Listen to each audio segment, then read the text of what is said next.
Yeah, hey, drop.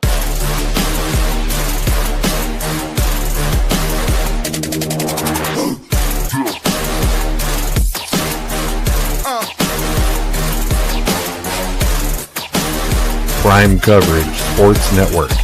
Real coverage, real conversation. Hello, everybody, and welcome in to this second episode of the Sports Mayhem Morning Show on this lovely Friday morning. My name is Andrew Mighty Man Scheid. I am your host of this lovely morning show, and with me is a special co-host. Would you like to introduce yourself? Because wait, that's not Sal Angeletti. Who is that? Yeah, I'm not as good looking as Sal. So Jim Wegs, aka Wegs. I'm on the network. I'm on a couple of things. Lockdown Coverage Podcast on Tuesdays, Primetime College Hoops on Thursdays, and then I'm also the Side Action Podcast with your guy Dalton Cooper on my own thing. So I'm a little bit here and a little bit there, but I'm glad I could join you today. Oh, it's good to have you, and we got a lot to unpack on this second episode because, as we've been talking about in the group chat, a lot has been happening in terms of NFL offseason. The World Baseball Classic has been popping off. The NBA stuff has been happening all over the place this week. First thing I want to talk about is probably the biggest news out of the sports world this week. The Wegs Crosby trade to Baltimore falling through the cracks, apparently because he did not pass his physical. Right. I don't. Suspect. Yeah. And, when I was reading about it and the Ravens coming out and saying we have no comment makes me scratch my head even more because they were the ones who backed out, which makes me, what did they see that they didn't want?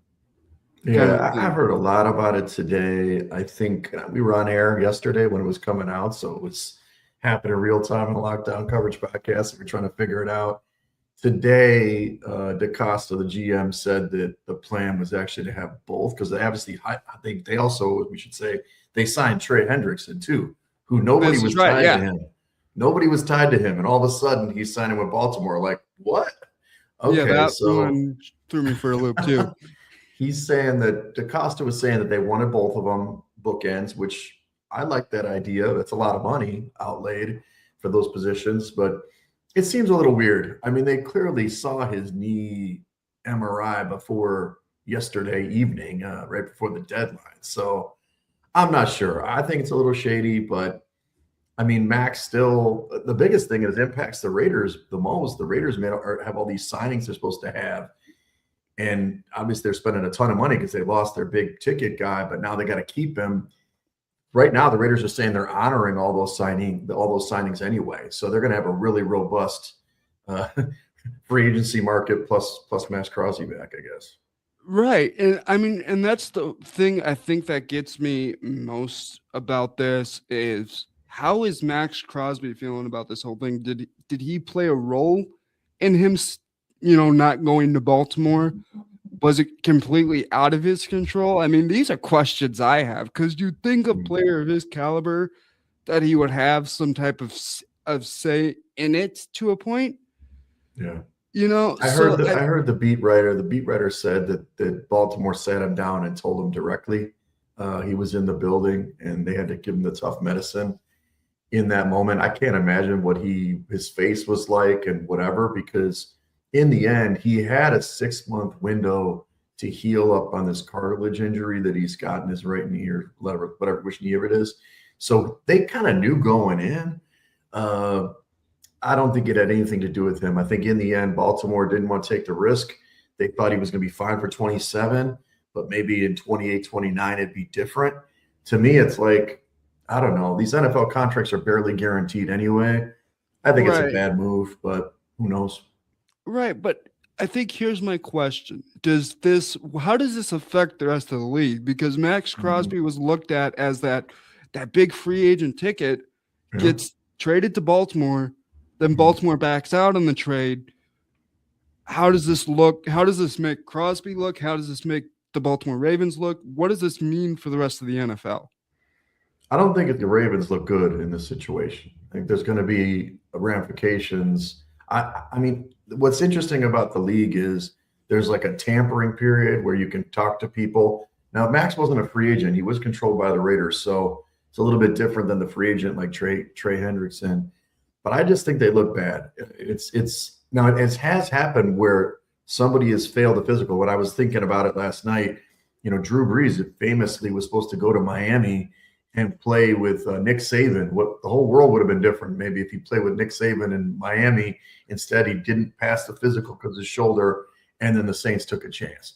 So maybe Max still moves. I know I see all over social media that Dallas, Jerry will spend money.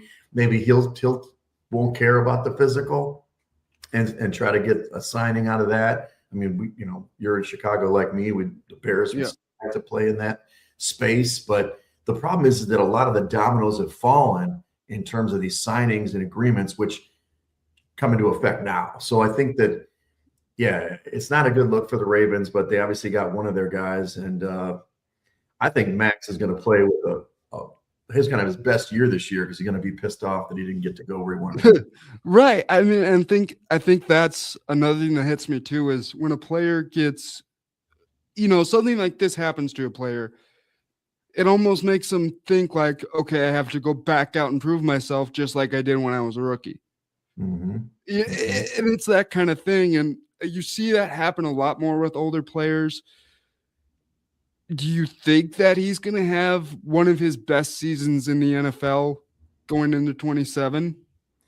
I do. I just don't know if it'll be in a Raiders uniform. It seems like he will stay there. I'm not sure if he feels different now through the process and what the commitments they've made. Signing the center for Mendoza, obviously probably going to be the first pick in the draft. So maybe that commitment has changed his mind in some ways. If he has to stay, I do think he's still going to get shopped a little bit. We still have 6-8 weeks to the draft, so there is still room to get draft picks out of different teams. The problem is it kind of taints him a little bit because if the Ravens aren't going to sign you, why would we sign you, right? So it puts him in a bad situation. I think that some people will take a shot, maybe like you said, Jerry Jones or somebody who's a little bit doesn't care about the physical, but I think that price tag goes down. So it hurts the Raiders too, because price tag goes down. It's not going to be 2 first rounders anymore. It's going to probably be 1 and maybe a 3rd rounder or a 4th rounder or something like that. Right. And for people that are watching this and don't understand how the month and draft night and that day plays out, these front offices are working like bulldogs for that week and those 48 hours plus the day of the draft. And if you don't believe me, and Wegs, I think you would agree, anyone who hasn't seen it, the Kevin Costner movie Draft Day, go and watch that and you'll see what we're talking about. How teams, they look at what each other are doing and they're like, well, if this team doesn't want this guy, why should I touch him? Mm-hmm. And dare I say it, the NFL is becoming a copycat league like the MLB. So if one team does one thing, another team's going to copy them. The bottom line is, you saw it, not to get political, but you saw it in Kaepernick, right? Colin Kaepernick, who was out of the league, and then, nobody wanted to touch him with the 10-foot pole. Why? You knew he was better than half the quarterbacks in the league, but it's just how people think. So it's just easier to go along that way. Crosby, I don't know. He's kind of a wild man. I think that he could definitely impress somebody.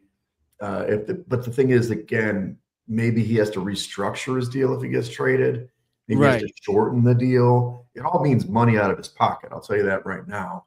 And so it's definitely, whenever Max plays the Ravens this year, if they have to play him, whether it's the Raiders or some other team, I'll be watching out. I would not want to be Lamar Jackson back there. He's going to have the game of his life trying to take it out on the Ravens for not validating the trade.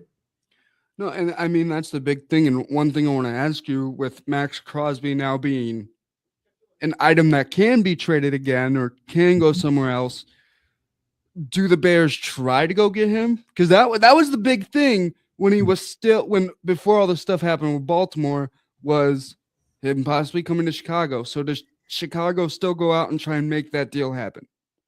I think they should. I don't think they shouldn't. It'll just be a lower price tag for them. It really helps out the Bears in a way. They didn't really sign a big defensive end. I think they were going to try to go through the draft process to pick somebody up. And I'm sure he'd still be willing to come here. I mean, he sees it's a good team.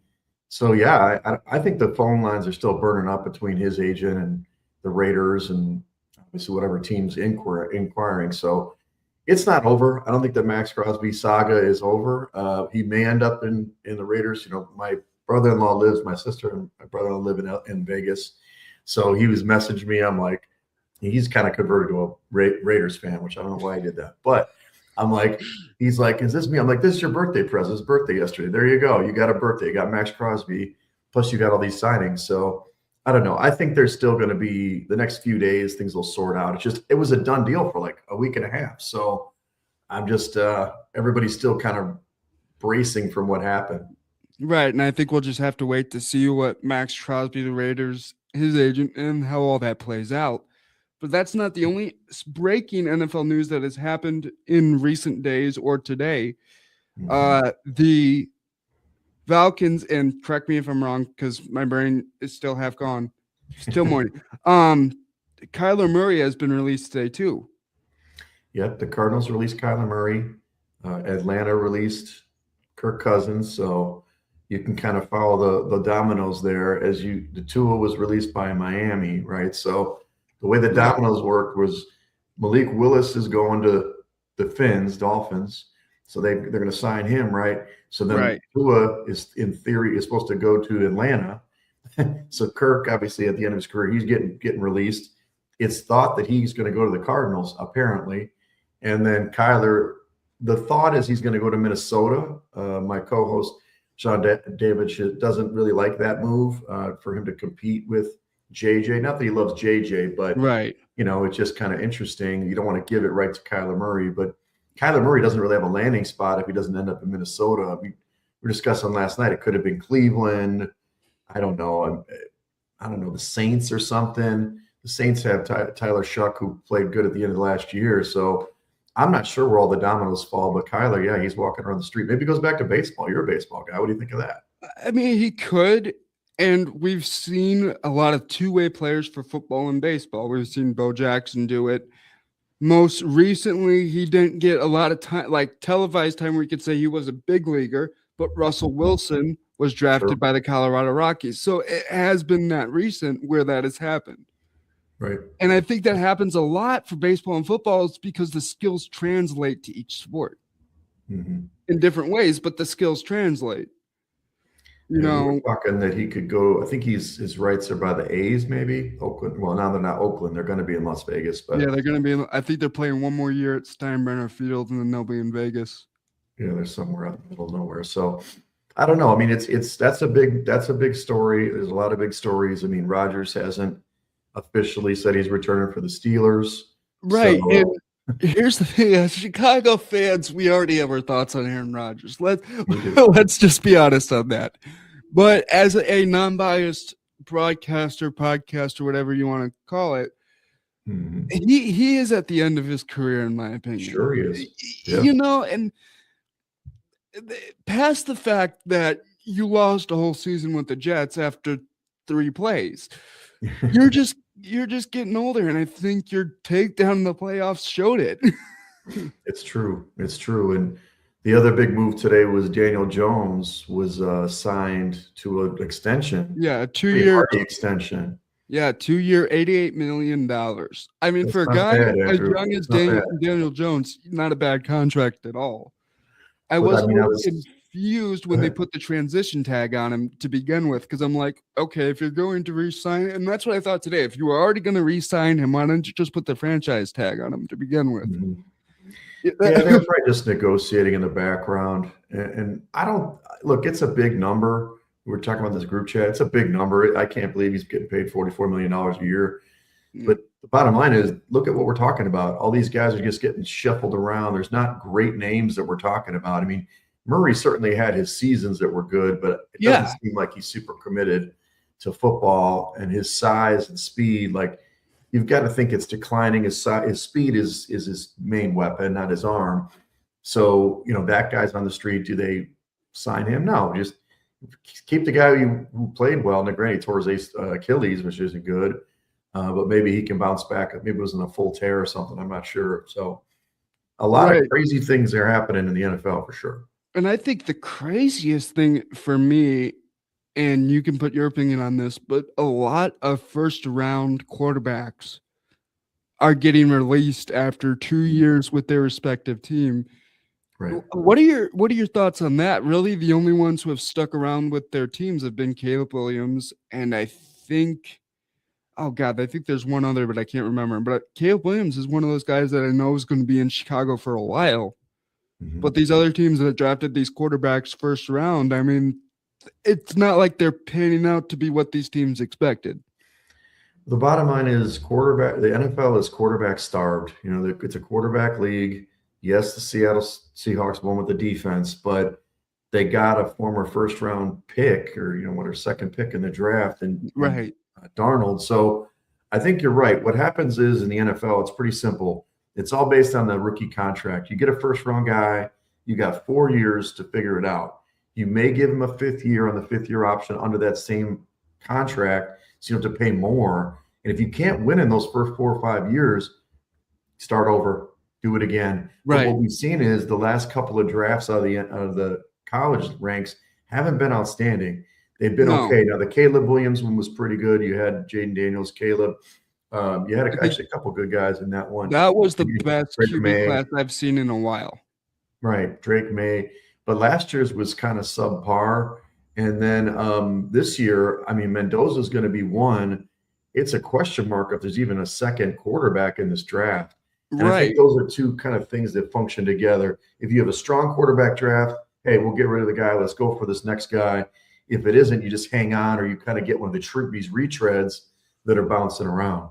Right. And I mean, that's the biggest thing, right? Is it's a quarterback starved league. Like you said, it's a pass happy league and it used not to be.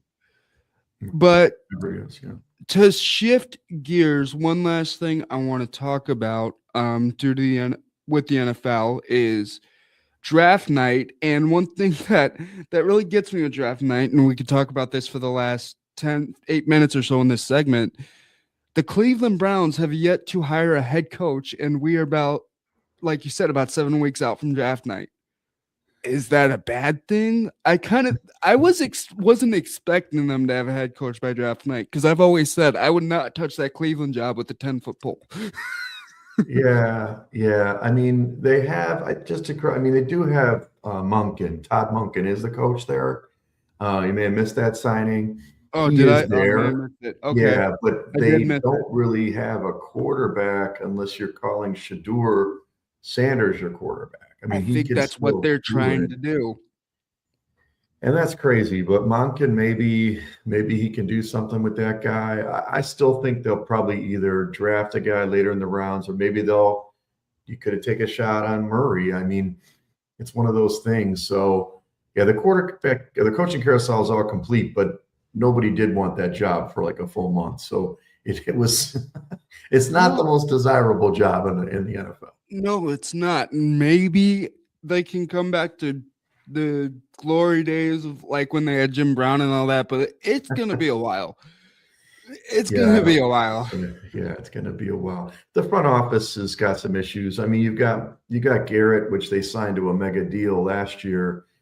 I'm sure he's happy he's got the money, but he probably should have went somewhere else to have a chance to win. He's not going to win there. Is that someone that the Browns try to move to make more space? Because you're like, okay, yeah, he's a good player, but I could get more like stuff for him in return that could help us build. He's getting paid like $50 million a year. I mean, I don't know who has that kind of cap space. I mean, you'd think a Jerry Jones might take a shot on something like that, but it's so big. Probably be the only one. Yeah, I mean, it's so much money. It's hard to sign that guy unless you're right there at the precipice of winning the Super Bowl. And again, he signed a multi-year deal. It wasn't like a one-year deal. So you got to swallow that on your cap. And there's guaranteed money there. I think he's stuck in Cleveland probably for the rest of his career just because in 4 years or 3 or 4 years when it's over, it's going to be different unless he bounces around like Khalil Mack You've got a 1-year deal with the Chargers again. Right. So it could be like that when he's maybe get a good productive year. Joey Bosa he's bouncing around now. So, but I think that guy's better than those guys per se. Right. And to end this segment, because we got 5 more minutes left. Sure. The DJ Moore trade. We have talked about it on this show before. In Chicago, there's mixed reviews on it. Some people that know the sport well are happy about it and can understand the trade. The true fans are pissed that, the moment of the year guy for the NFL is gone from Chicago. Sure. I'm okay with it because when you look at the trade, it saved the Bears, $16 million in cap space. Sure. He's in the latter stages of his career. I mean, I like this trade. And you got a 2nd-round pick for him. Which I think the Bills kind of screwed up there because I don't think you had to give up that high a pick for DJ Moore, in my opinion, but I'm okay with it. No, I think the trade is fine. I actually, Dalton and I were kind of debating this before our last show last week, and we kind of get into it. Not about the trade. I just feel like you're getting a 2nd-round pick back. You could pick another wide receiver right there if you wanted to. The wide receiver draft this year is really strong. If you get checked out the combine and all, but there's a couple of USC guys that are really good. There's a couple other guys that should fall into the 2nd round that you could, and you don't even need to pick them in the 2nd. You could pick them in the 3rd round. So I think the trade makes a lot of sense for the Bears. The Bills, you wonder, they're kind of in that window, new coach, maybe trying to make a splash. They can't, obviously they lose, they've been losing guys here and there. It's a fine trade. I think that he's good after the catch. So they needed a weapon for Buffalo, but you're right. It's a big salary to take on for sure, but they don't really have a deep wide receiver room anyway in Buffalo. So no, they don't. Elevates to the top of the list right away. Right. And I've said it before on other shows I've done where DJ Moore at this point with the Bears, with the guys they've brought in, is not essential to the Bears starting rotation. When you got guys like Roma Doomsday and Luther Burden and Cole Kmet and Durham Smythe, you really don't need Cole Kmet in there. Right, exactly. That's right. I think, you definitely Colston Loveland. Don't forget about him. He's Colston Loveland. Sorry, Colston Loveland. So, when I look at it, we looked at it last week. We kind of debated on the pod. So you look at the targets, first 2 years with the Bears, and then obviously his targets shot down. Rome had the most targets last year. He just didn't do anything with it, unfortunately. Right. He was only like 50% receiver.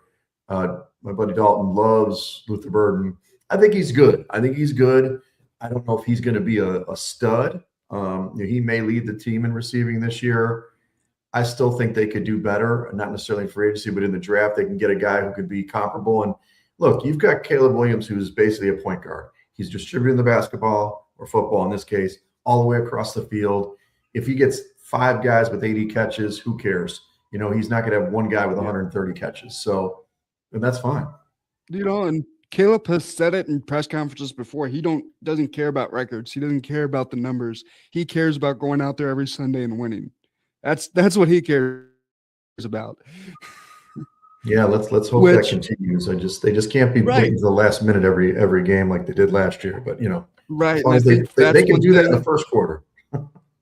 Right, that's one thing I hope that they improve on in the offseason. That's one thing I hope that Ben Johnson addresses. But I think the Bears have finally found their man under center, and they finally found the man that can lead him. You have that coach quarterback combo. You really can go far. I mean, you can see it with many teams. So right, and Caleb Williams has said that Ben Johnson has kind of grown into that father figure for him too. So, which is a good thing. Sure. Coaching, that coach quarterback bond is just really essential when it comes to an NFL team, in my opinion. I don't know about you, but to me, it's very essential. Yeah, the modern NFL is also part of the debate. You definitely have to have a quarterback, and you have to be able to throw the ball. So you just have to have capable receivers to do that. The running game's important, no doubt. Defense is becoming more important. But in a year this year where you had basically no, I would say, MVP level quarterback in the last, Stafford was right there. I don't think Drake May really, he got a lot of shine for MVP, but that was a little too fast for me. But you didn't have a Mahomes, a Lamar, Josh Allen probably should have been on Championship Sunday, but didn't make it. That's when another team with a defense can win. If you've got a team that's got a elite quarterback, the Mahomes or something, that you saw for years for Brady, then yeah, all you need is a good coach to make some good game day decisions and good game planning, and you got a shot. I mean, yeah, and that's the big thing. But I mean, I'm excited for this upcoming NFL season, and it's really not upcoming, but I'm excited for upcoming draft night, I should say, because those are always fun. And the Bears now they don't have a pick till 26 in the first round, which I don't think we've seen the Bears that low in a while, which is a good thing, is it not? No, it's a good thing. It's a good thing. This draft, look, I'm okay with where they're at. I think that for their needs, certainly they want some impact edge rusher, but they can find quality players where they're at. If they move up a couple of slots, I'm okay to pick a guy. Just don't do what they've done in the past where they've plunged down, and given up too much draft capital, because they still need to put him. I mean, they lost. Byard signed out today. He's going to, I think it was the Bills today, and you've got, or for the Patriots or something. It's like these guys are flying off the shelves because the Bears had such a good year. And so, we lost Nashawn Wright. We've got to fill some gaps now. Let me just say that. Yeah, the Patriots. Byard went to the Patriots for 1 year. So it's like, come on now. We've got to make sure that we can replace those guys and get better, right? Replace and get better. Right. And that, I hate to say it, remains to be seen, but I guess we're hoping to see it in 27. Yeah, for sure. There's a lot of unknowns in Chicago right now, and I hate to say that after the year we just had, but a lot of guys have been dealt away, so I don't know what's coming in 27. Well, I think that whenever I look at any team, we're talking, that's just Bears, not Bears Weekly here, but you got to look at the division. Green Bay, did they get better? They made some moves, but nothing crazy. The Lions had a down year, but they made some moves to maybe improve themselves. And then the Vikings, they didn't make the big quarterback move yet. So we'll see. It's really for them. Can JJ McCarthy take that next step? Because otherwise they're right there in the division. My concern with the Bears and any team like the Patriots last year, you played a last place schedule. So you played a bad schedule. You're going to play the best schedule now because you won the division. You got to compete at a higher level than you did last year, because every single week you're going to have to play good teams, and you'll only get a couple of cupcakes, where both teams did benefit from pretty easy schedules last year. I mean, yeah, they both did. But like I said, I'm excited for this draft night, excited for this upcoming NFL season. And there's going to be more that happens in the offseason too, because there's a long way to go. But Wegs, when we come back, we will be recapping the matchup between USA and Italy in the WBC. USA took their first loss in that game, but they almost came back, and we're going to talk about that when we come back, Wegs, because it was just an awesome game to watch. If you watched it, you know what I'm talking about. But we will be right back after this quick break.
Welcome back in, everyone, to this edition of the Sports Mayhem Morning Show on this lovely Friday morning. I am your host, Andrew Mighty Man Scheid. With me, the special co-host this morning, Wegs. You can find us here at the Prime Coverage Sports Network.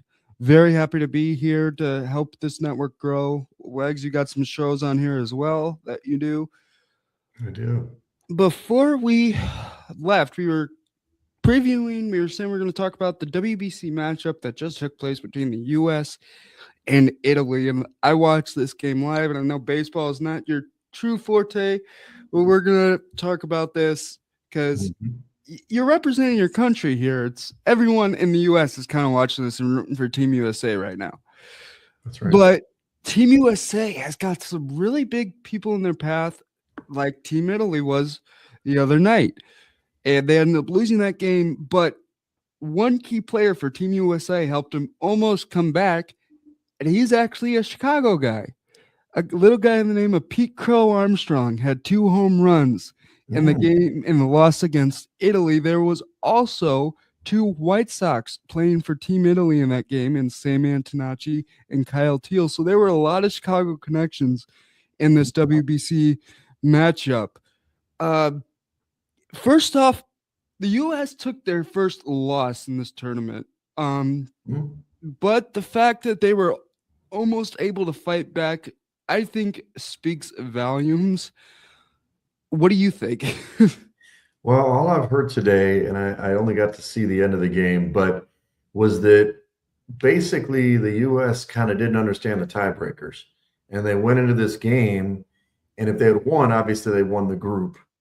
But Right. they thought at 3-0 that they had already secured the group, or at least it passed to the next round.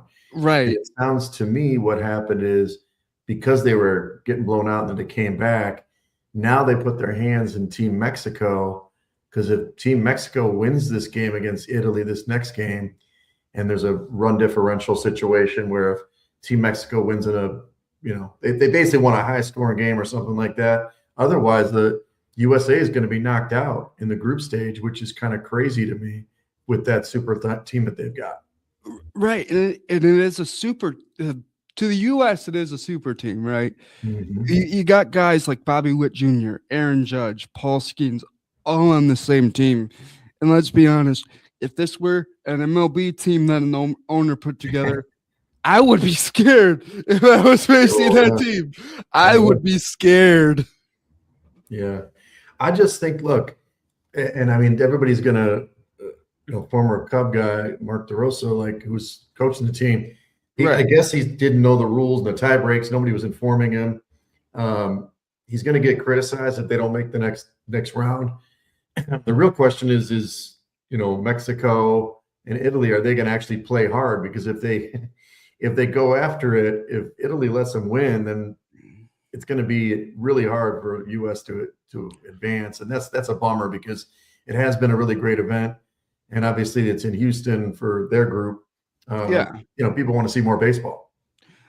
And I mean, you do. And when you have a sport like baseball that's literally considered America's sport in a lot of ways, and you are knocked out of a World Baseball Classic of the sport your country invented, I don't want to say you're going to get criticized for it, but it's going to stick with you a lot longer, Oh, yeah.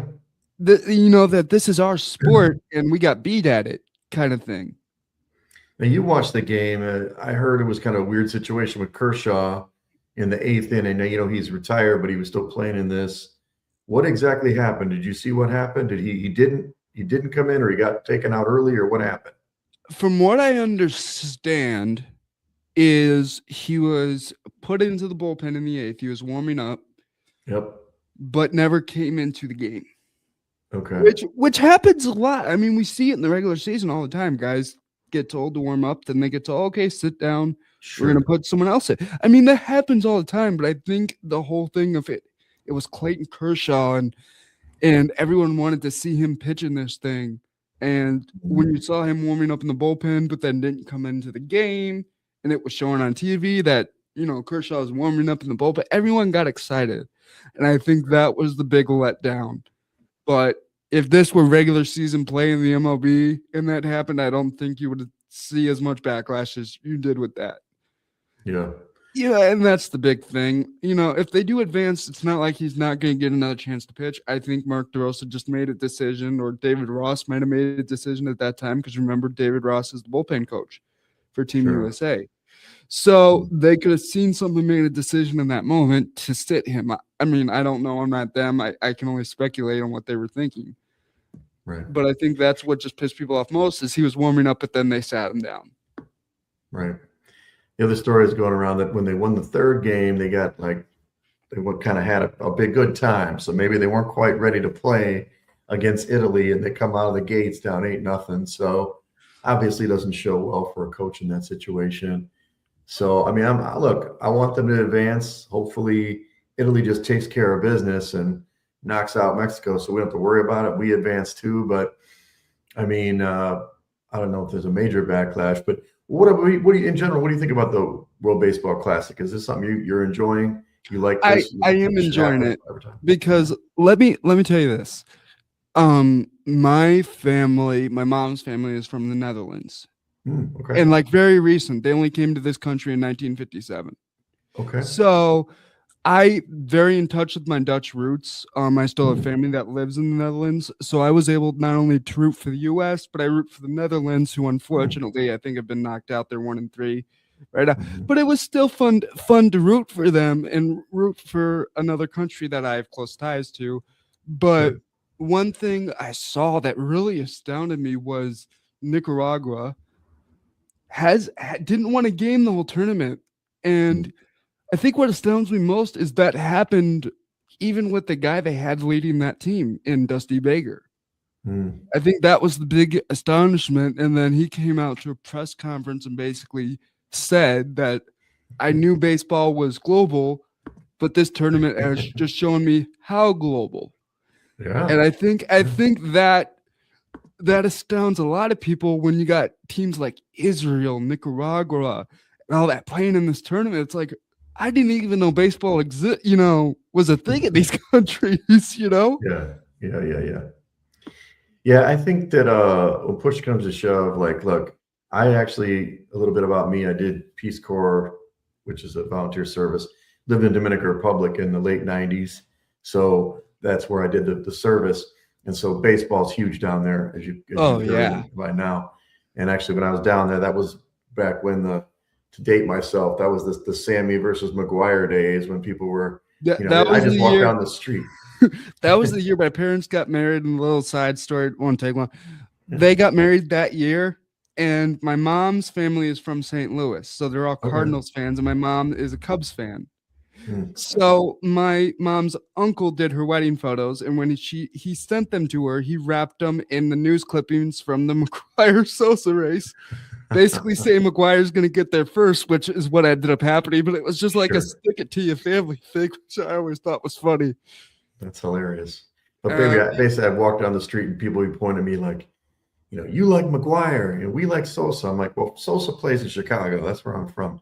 But what I think was cool about it is the Caribbean World Series that happens all the time and over the holidays. That's a super hotly contested baseball series. It depends on the leagues they play it. Could be Venezuela, could be Dominican Republic, could be Puerto Rico. The people went crazy down there for that. They liked it bigger than the World Series. So I think this kind of expands that concept, where you can kind of do almost like a World Cup type situation, where really expand the brand, but also just, people are getting into it, and it's a short duration. It's not that long. So it's intense, and people are really fired up about it. I mean, the Dominicans always are really good. But Puerto Rico's got a good squad too. There's a lot of good teams out there. There's a lot of good teams, but I have to say, next to the U.S., the ones that are still standing, I think, like the Dominican Republic, I think is going to be one of those teams to beat, because even their manager, Albert Pujols, has said to reporters, "This is a dream team, and I do not throw that around lightly." I mean, Pujols has been around this game for so long. He's seen good teams. He's seen bad teams. So when he uses the term dream team, that's a team I don't want to face. If I'm on the other Yeah. side, when Albert Pujols is saying that, I don't want to face that team. Yeah, I mean, I will, obviously you're maybe dropping this Friday, but just to give you a little hint, Italy's up 5-0. So maybe we're okay with the Yeah. Mexico thing. We'll see what happens in the end. But I think yeah, I mean, they Team said Canada, Mexico's Team gotta Canada's score with 6. Team Canada's not bad. Obviously you've got Japan 4-0, they're really good. Venezuela, Yeah, they're going to be and another New York. one. But here's what I want to ask you with Team Japan is they have Otani, but they only have half of his weapons. And when I say that, I mean he's only allowed to hit. He's not pitching in the World Baseball Classic. And Sean has said on this show last time, he thinks, and I kind of agree with him a little, that was a directive from the Dodgers to Team Japan saying, we don't want him pitching because we don't want that arm screwed up. It makes sense. I mean, The bottom line is that, look, hitters are great, but pitching, you got great pitching, elite pitching, you're going to go really far, especially in the postseason. Right. And that's another thing with the WBC that always worries a lot of MLB teams is injury. And we actually saw it with Team Italy the other night against Team USA. Kyle Teo. And I literally almost was crying watching this because I'm a big White Sox fan. And when the second I saw him kind of grimace as he was running, I looked at my mom, I was like, no, not him. And it was just, I was like, I was hoping it wasn't going to happen because I think that was the first big injury we've seen out of this tournament. But it has been released this morning. He will be missing the first 4 to 6 weeks with a grade 2 hamstring strain, which is not as bad as it could have been. Let's be honest. Right. But that still hurts the White Sox in a lot of ways. And does that make other teams look at this Classic a lot closer going forward? I think so. I mean, this happens in that's why the Pro Bowl sucks now because nobody plays in it. But it does seem like because it's a shorter duration, like the Olympics for hockey, all the top people are playing for the most part. I think that there's any risk of injury. There's always a risk of injury in sports, no matter when you're doing it, how you're doing it, Olympics and basketball and stuff like that. So I don't think people will stop doing it, but I think if it was like a 2-week whole thing where they're doing like, maybe a longer pool, this is probably the right duration. I think they tested that with the players and made sure that this is a good amount of games to play and then get right to it, get the eliminations and be done with it. Right. And I think you're right. And I think in ways this helps the guys that play in the WBC because you're going to end the WBC, maybe have a week, 2 weeks left of spring training, but then you're going to pull Volt right into the regular season when you're already pretty warmed up, which is a good thing in my opinion. For guys like Aaron Judge, Paul Skeens, and that are essential parts to their organization. Yeah, it makes sense. It's time right for them. They probably agreed to that. It wasn't too close to the end of the season, and now they can just roll right into spring training with the rest of those guys that are playing down in the. Have you ever been to spring training, Andrew? I have not, but one of these years I would like to go down to just witness spring training for a little bit. Maybe not stay the whole duration, but go down for a weekend. Yeah, we used to do it. I did it for 5 years running. I guess it'd be about 10, 15 years ago now. We go to Arizona because all the teams are right there. You stay in Scottsdale. You can basically get to, 5-6 stadiums within 10-minute drive, 15-minute drive. It's pretty great. So we did it for several years. Got to see the Cubs play in Mesa. We did go down one year when the Sox were still down in Tucson. They moved back up. They're up in Glendale now. Yeah. And then we always saw the A's Giants game was always fun because all the California people were there, and that was right in downtown Scottsdale. It's pretty cool. Right. And and here's the thing. Everyone, spring training doesn't matter, which technically it doesn't in terms of the record. I could end with the worst record in spring training and mean nothing. But it does matter to the point of you need to get ready. You can't just be playing these games and not caring if you're winning or losing. And I've seen, just talking out of the Chicago, my brain, the White Sox are doing good. But there are a couple teams that aren't doing so well. And is that because of the WBC? Is it because they've lost a lot of their key guys that, again, probably would only be playing 3 innings, but still are not there? Probably. Let's just say Aaron Judge being one of them. Yeah. I'm sure it affects the team. It changes your lineup, even if it's a shorter duration. Maybe they're playing younger guys right now because they know when those guys return, they're going to get less reps. So it's probably ultimately good for the team, but you want to carry momentum from spring training into the opening day. Right. And I've always said this. I feel like these managers, they're always watching their guys in WBC because you are not with them on a day-to-day basis right now. You're not seeing them play. You're not seeing them where they're developing or slipping, stuff like that. So they can watch the WBC, but there's only so much they can see in a TV broadcast. Is that detrimental to major league managers that can't see what these guys fully are doing and what they are experiencing in the WBC? Are they getting calls from the country's respective manager? Are they keeping managers up to date of how their players are doing? I've never thought of what goes on in the back end. This is kind of the first year I've thought about that. Mm-hmm. I'm sure they're watching. I'm sure everybody's watching. I'm sure all the team guys are watching intently because even though you've got the superstars from all these different countries, you've still got other guys that could have been on the team and they're rooting for their squads or their teammates. I'm sure it's fun. Oh yeah. I want to tease. We're gonna actually have fun with the next segment. You're gonna have fun with this. We're gonna tease. We're gonna be previewing March Madness. That'll be starting in about a week and a half here. Yeah. March Madness kicks off, and it's fun. And let me tell you, this is the first year in a while that I've actually been into March Madness. And I'll tell you, there's a couple schools that I will be rooting for, but we will be talking about that after this quick break, and I'm pretty sure you have your own thoughts on March Madness doing the College Hoops show. I do. So we will talk about that when we come back here. All right.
Welcome back, everybody, to this edition of the Prime of the Sports Mayhem morning show here on Prime Coverage Sports Network. I am your host, Andrew Mighty Man Scheid. With me this morning on this lovely Friday morning is a special co-host, Wegs. You have got your own shows on the network. Would you like to explain this before we get into the next segment? Sure. For NFL, we got the Lockdown Podcast. We go live every Tuesday evening, 7 p.m. Central. I also do the Primetime College Hoops podcast, and that's at 4 o'clock Central. On Thursdays, we'll be doing it again I guess it was yesterday, but when we're taping, yeah, on Thursday. Speaking of college hoops, we teased this before going on break. Next segment will be previewing March Madness, which is college basketball. Mm-hmm. I'm going to let you kind of run this segment. What are you seeing out of these teams from heading into March Madness? We're less than 2 weeks out. What are you seeing out of these teams heading into the tournament? Well, first and foremost, I put out an article this week on Wegs Pool, which is my own website. So I do weekly updates throughout the tournament beforehand. So you can read a lot of what I put out there. A couple things. We've got dominant teams this year. not unlike last year where we had 4 number ones make it to the Final Four. It's very possible that will happen again this year with the 4 statistically best teams. Andrew, I'm not sure if you know who Ken Pomeroy is, but Ken Pom is a website. Ken Pomeroy created this metric system that kind of rates all the teams, and most basketball experts follow that pretty religiously. It measures both offensive and defensive efficiency. The top 4 teams that are on there look like the 4 1 seeds, and you've got Duke, obviously, with Cam Boozer, the freshman, who's going to be probably player of the year as the first team. Number 2, you got Michigan. They won the Big Ten regular season outright, and dominant team. You've got Arizona from the Big 12 who stubbed their toe. They were the longest undefeated team besides Miami of Ohio in the country, and then they lost 2 back-to-back, but now they bounced back and they won the Big 12 outright. And then lastly, Florida, the defending champion, who honestly early in the season wasn't looking so good, but they haven't lost since the end of January. They're on a warpath. They're just killing teams. UConn was the 1 seed before they lost a game to Creighton. I'm sorry, they lost a team to Marquette over the weekend. They also lost to Creighton a couple weeks ago. So they've fallen off the 1 line. So what I would tell you generally is you've got some dominant teams, but also this is the year of the freshmen, Andrew.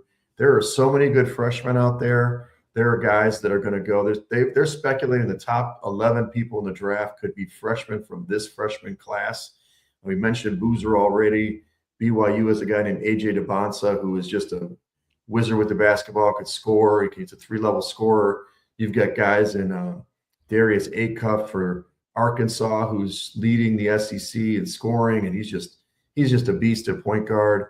Darren Peterson's kind of been up and down player for Kansas, but he's probably a top 5 draft pick. So it's one of these years that the talent between NIL and the transfer portal, there's a lot of good quality basketball going on. So that's just a start. We can get into the schedule in a minute.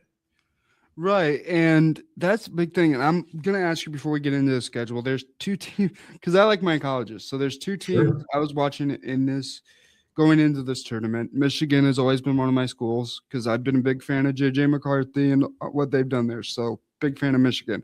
And I really think they're going to be one of the teams to watch going into this tournament.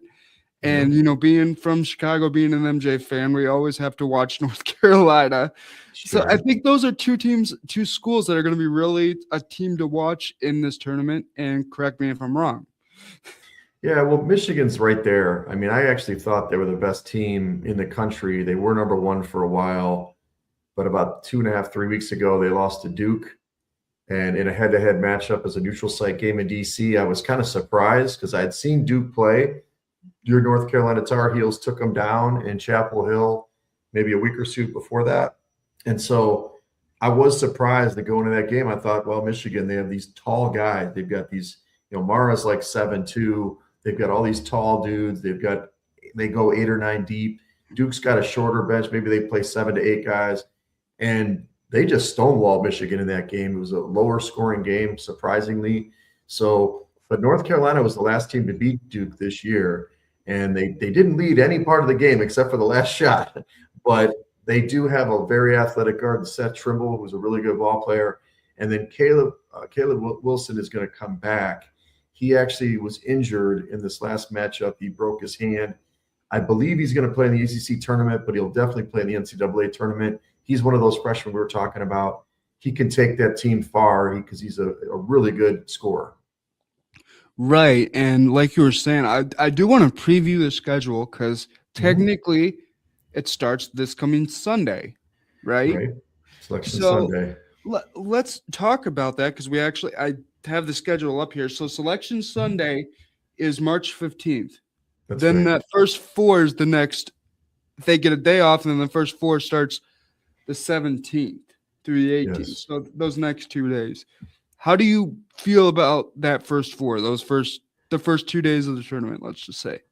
Yeah, so really, when we talk March Madness, like it already started because all the conference tournaments started last week. The small conferences have already punched some tickets. As we say, they're already dancing. And then, as we take this, there's other conference tournaments that are going to almost all wrap up over the weekend, Saturday and Sunday. And then so Selection Sunday is just super exciting. There's teams in the bubble, which we review on our College Hoops podcast, just which teams are just on the brink. Who do they got to beat? How far do they got to go in their conference tournaments? So those first 4 games, there's 2 different types of games that they play there. They have the very lowest seeded teams, the 16 seeds. There's usually 4 16 seed teams that play, 2 each, that are playing into the tournament, so to speak. These are going to be teams from like the MEAC or maybe the NEC, or if there was an upset in a conference tournament and the team kind of, ran their way through the conference tournament, but they were a lower seed, in a small tournament, they're going to be playing for that spot. And then you got the teams you and I probably know better. They're usually 11 seed or 12 seeded teams that are playing into the tournament. These are teams like Indiana. We got to see what they do in the Big Ten tournament, but they're going to be on the bubble. You got a team like a VCU who may make it in on their own merits in the A10, but they may actually have to get into kind of an at-large, so they might be on that line. You got teams like Texas or teams I hate like Auburn, which I don't think should make the tournament, but their metrics are good. And even though they've got 14, 15 losses, they may still make it. They're the teams that are going to be playing in Dayton. And what they do is they'll have a 16 seed game on a Tuesday with the other one. So they'll have 2 different types of games, each of the Tuesday and the Wednesday game. And those teams will play, on Thursday and Friday respectively. So it's exciting. It's just a different feel. And Andrew, full disclosure, I'm flying out to Las Vegas on Wednesday, the 18th. I fly in because I go to Circa Stadium Swim on the opening day of the tournament, which is the main tournament on Thursday. I'm at the pool watching these games going crazy because there's nothing better than all that college basketball in a very short period of time. Right. And that's why it's called March Madness. Now, the one thing I wanted to do with this, because I had you on today, and that's why I wanted to do a March Madness segment. For those that have never watched the tournament, that don't understand it, I kind of wanted to break it down for them. So this might be a little longer segment, but so we broke down how the first 4 plays out, but then you got the first round, which is March 19th through the 20th. So what's the difference between the first 4 and first round? So the first 4 teams are, there's 68 teams that make the tournament now instead of 64. So, the general tournament is a 64 team single elimination bracket. The 68, those 4 teams have to play into it. So it's an extra game for them. So then it gets the full 64. And basically you have different pods, right? So you have the different regions, you have 4 regions, and in each region you have 16 teams. So the 16 seed is going to play the 1 seed, 2 through 15, all the way down to 8, 9. And so those first 2 games, every single team has to play, and you either win or you go home. It's that simple. So the winner of this whole tournament has to win 6 straight games. There's no series. It's a one and done situation. And because it's college kids in a one and done situation, that's how you can get teams like when Purdue lost a few years ago and they got upset by a 16 seed. It doesn't happen very often, but it can happen. And that's why it's so exciting. After the first round, so everybody's going to play, you go from 64. So you get the first 4 in to main 64, and you get the 64 down to 32. So then there's 32 teams that play on Saturday and Sunday. And then once those you play through, if you win, you're still in. If you lose, you go home. And then you have the Sweet 16, which follows up the following Thursday, and everybody will play on Thursday and Friday the following week. And again, it just keeps whittling down to the Elite 8 on Saturday and Sunday. You've got the dates, the 28th and 29th would be the Elite 8. And then finally the Final 4, those are the winners of the region. And that's why they're cutting down the nets, because each region is kind of like a mini tournament. Okay. You win the region, you go to the Final 4, which this year, we've got Lucas Oil. So that's in Indianapolis. And then they're going to play there. And then the final game is on. So the Final 4 is on a Saturday. Final game is on a Monday night, kind of like the college football thing was on a Monday night too. So it's just one of these things where you have, 63 games and in 3 weeks, or a 2-week period. It's really tight and it goes quickly, and it's before you know it, it's over. So right, pretty exciting. You've alluded to it a lot, explaining this. Just it's a lot of games in a short period of time. Yeah. So for these schools that are winning, and continue to advance. Mhm. These are college kids. They're not pro athletes. They may not be used to a long grind. Does that, in your opinion, does that tend to weigh on players? Does it start to affect their play in later rounds if they Mhm. start advancing because you're playing so much and you're not used to it? I think it does. I think because it's set up as almost like 3 separate tournaments, you have these in the first weekend, it's a sub-week, it's a sub-region. You play basically, you've got to win that sub-region. You'll play, there's, I guess you have four-team tournament in each bracket that's doing this over and over, right?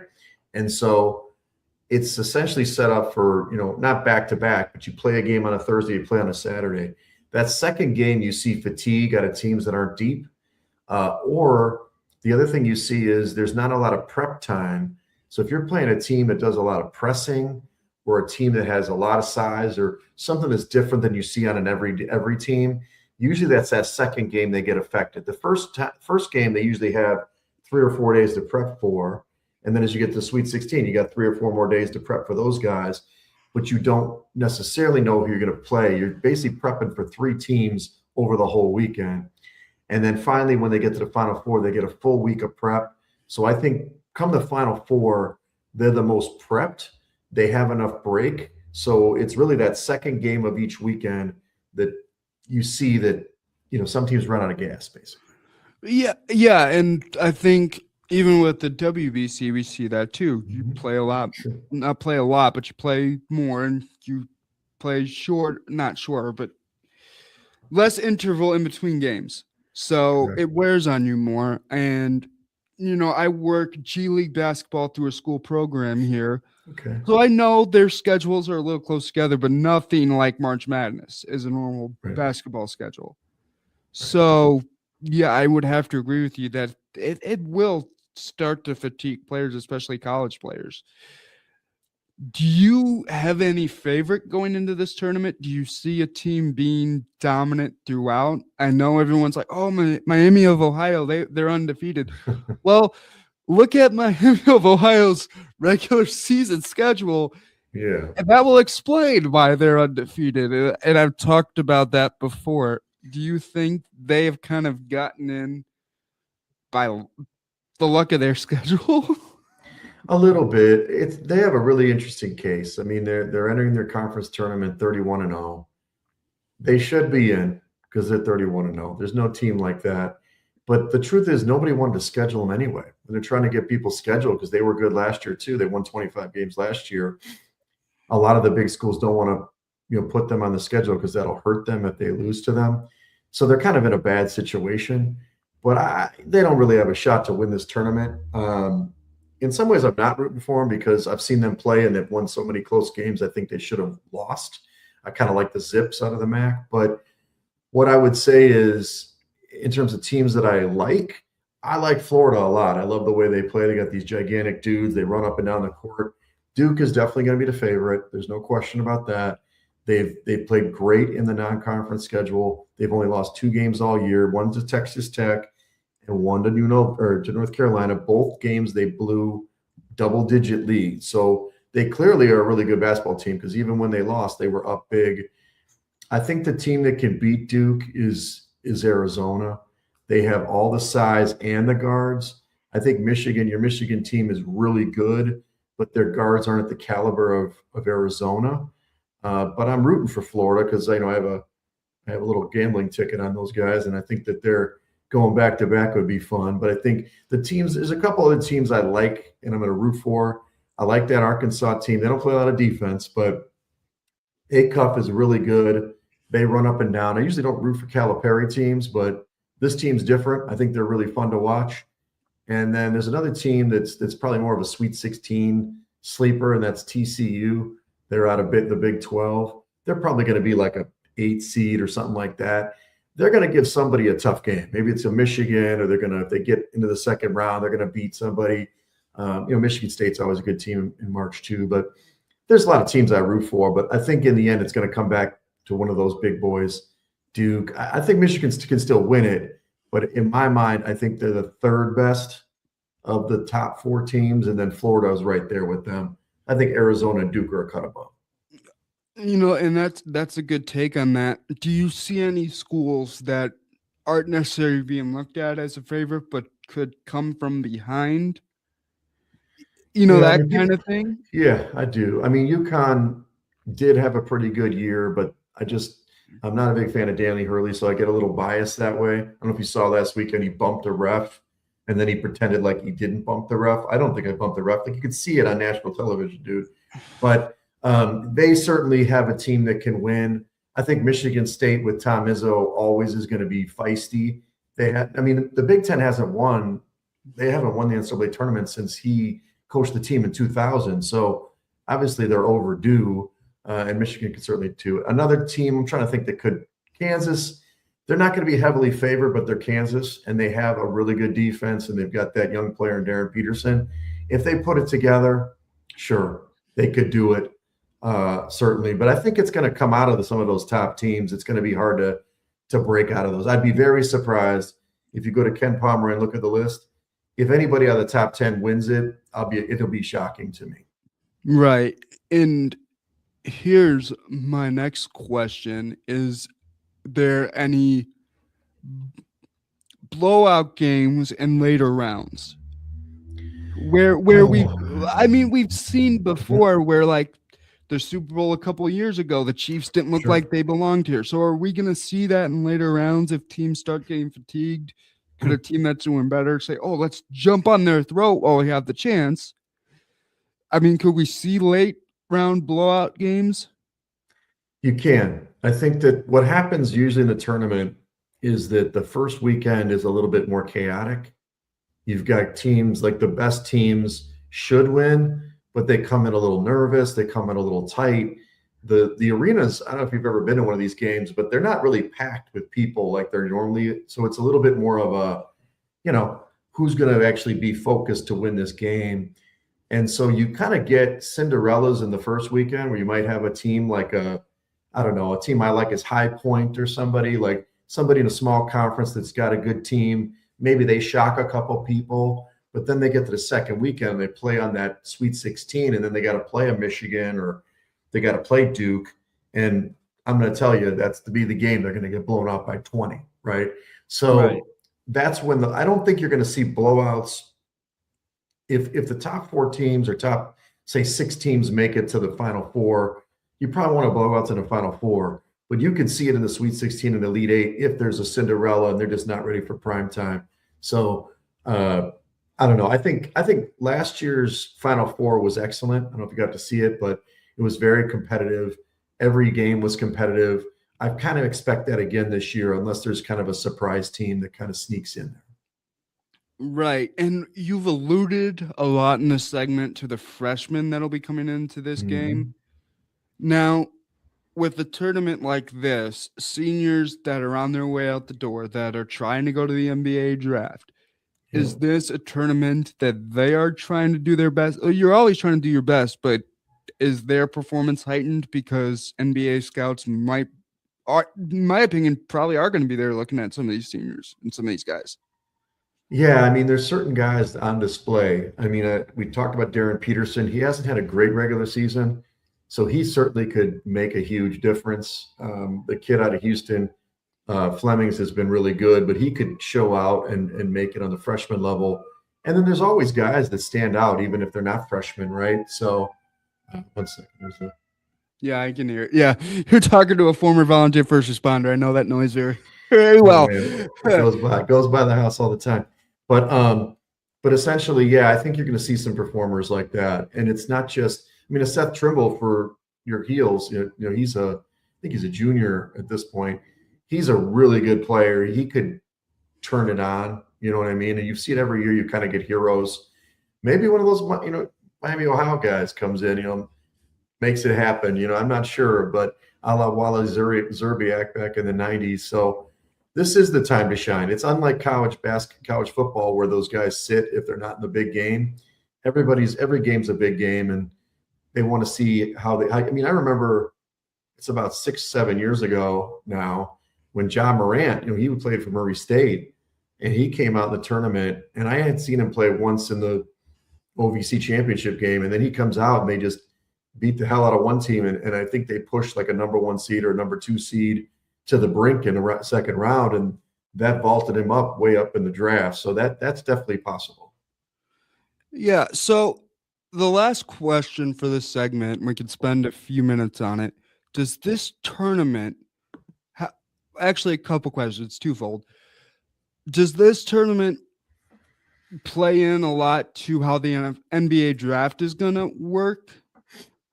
And who does this tournament mean more to? Those freshman guys trying to make a name for themselves, or those seniors on their way out the door?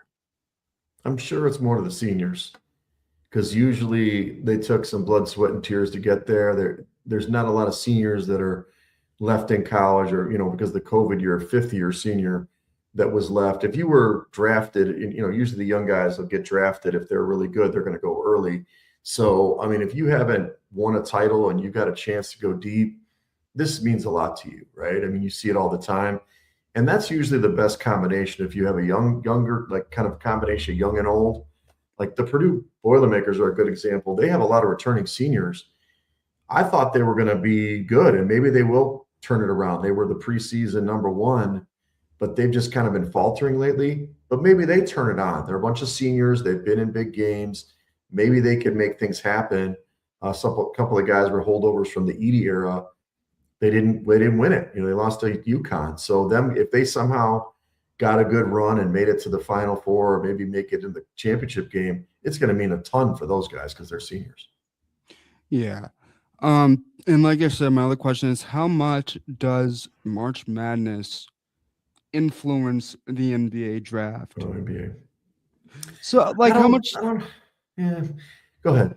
Yeah, like how much does the NBA scouts, like we said, they look at these guys playing in March Madness, Sure. but how much does their play in March Madness influence their draft stage or where they're drafted? I think it depends. I think most of the die is cast before the tournament in terms of, are they in the conversation? Whether you're going to take Cam Boozer number 1 or number 4, it may be a matter of need. I mean, he's been showing out all season. But if it's a guy like AJ DeBonsa for BYU, they lost their second leading scorer, Richie Saunders, 3 weeks ago, and they haven't been the same. But if he somehow puts them on their back and carries them even to the Elite 8 or something, that's going to mean something to some GM to make him number 1 over Darren Peterson or AJ or Darius Acuff, right? Because it's an intangible thing. It's not just about winning, but it's about making everybody better. You're not going to win all those games scoring on your own. You're going to have to make your team better. So I think the difference between Acuff or DeBonsa or some of these other guys we're talking about, that's where it's going to make a difference. The guys from Arizona, Koa Pete and Burries, those guys are really good. So I just think when push comes to shove, they want to see somebody who's going to perform on the biggest stage, because that's what they're going to do in the NBA. But I think if you're in the conversation in the top 7, now it's just a matter of seeding, basically. Who's 3 versus 4 versus 1 versus 2. Right. And to piggyback off that question, because you just put a thought in my head, you're saying that once we hit March Madness, these clubs or these organizations have already kind of decided who they're going to take win. Now, here's something that might put a wrinkle in that, and you can correct me if I'm wrong. What if a guy, say a senior, goes down during March Madness play and gets an injury? Does that make that organization, do they have a second thought? Do they let him recover and still draft him? How does that play into? How do injuries in March Madness play into all this going forward, especially for the seniors? Well, the seniors is a tough situation because they are stuck. They probably won't get drafted, or maybe drafted much later than they would have before. A good example of this, who's a junior, is JT Toppin for the Texas Tech Red Raiders. He was probably in the conversation of being drafted top 10. Was in for Player of the Year conversations, but he tore his ACL about 3 weeks ago. And so now the question is, what's going to happen to him? Now, he has a year of eligibility, so he could stay at the school and rehab at the school. He does get paid NIL. But obviously, we'll see what happens with him. Maybe they restructure his NIL. let him, red shirt and come back in 2 years, or maybe he comes back at the end of next year. He has that option. A senior is not going to have that option. So hopefully it's just a minor injury. Maybe it's just like a broken finger or, a sprained ankle or something. They've got their combines in the NBA too. Maybe they can be ready for that. But if it's a major injury, Achilles, ACL, something like that, yeah, I mean, it's an unfortunate situation, but they're probably going to either not be drafted at all or drop to the second round or, go unrestricted free agent kind of thing. So you're saying like seniors are more careful when it comes to playing in March Madness? I mean, I don't know about that. I don't think anybody's careful. I think it's just, hopefully their luck will be on their side and it won't be an issue. I think they'll still play all out to win, because a senior, especially unless they're really, produce late in their career and are going to definitely be drafted. I mean, typically they're going to take the NBA scouts are not dumb. They're going to take a younger guy who has more time to mature on their team, because if he's a 23 or 24-year-old guy, he may be at his peak already. So I think those guys are going to play really hard in March Madness just to try to win it, try to, obviously maybe secure a deal, but for them, it's winning the championship for the memories. Right. And then, that's the big thing I'm waiting to see is like these guys are going to cultivate a lot of memories and probably friendships that they've are going to have for the rest of their life. Because I know I did that with high school sports. Sure. You cultivate, I don't want to say more than friendships sometimes. Sometimes you cultivate brotherhood or sisterhood. And I mean, that's one thing that's always fun to see in a tournament like March Madness. But you were one thing staking with college basketball, because I've talked about it on multiple shows and what it does for football. Mm-hmm. NIL, has that helped college basketball? Has that hurt it? Because I know there are colleges out there that are looked at as basketball schools. Mm-hmm. So has NIL helped college basketball, or has it hurt it? I think it's 100% helped it. The quality of basketball now is light years ahead of what it was a decade ago. I think that you've got players staying longer than they would. You're able to spread the joy. I think in the old days, there might've been some secret NIL going on, maybe under the table stuff, maybe right. A car here, a house there. Now you've got kids that can afford it themselves and make their own choices. The other thing that's happened, even though it's probably going to get under dispute in the offseason, is you got a lot of young European guys that were actually playing professional in Europe, right? But they were never eligible in the U.S. for their college, so they never gave up eligibility. So they have come here, and so those European guys are making money at NIL. So that it's more of an international flavor than you had before, and so I've seen the quality myself. This is one of the best years I've seen. Obviously, the freshmen help that out a lot. But I think because between the transfer portal, getting teams where it's a little more competitive, you don't just have 3 or 4 great teams, although we do have them this year. I would say the quality in the top 20 is really there. It's just really good basketball.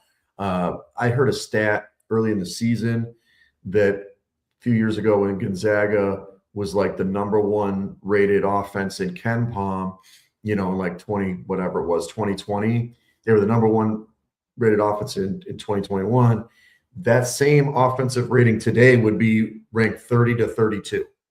So that means that the offense is off the charts, meaning everybody's scoring more, they're hitting more shots, they're more efficient because there's better players out there. It's that simple. So it's it's really high quality basketball. And I've been ringing the bell for like a month and a half on the show, but hopefully everybody will come to respect that this tournament is going to be a really high level fun tournament to watch.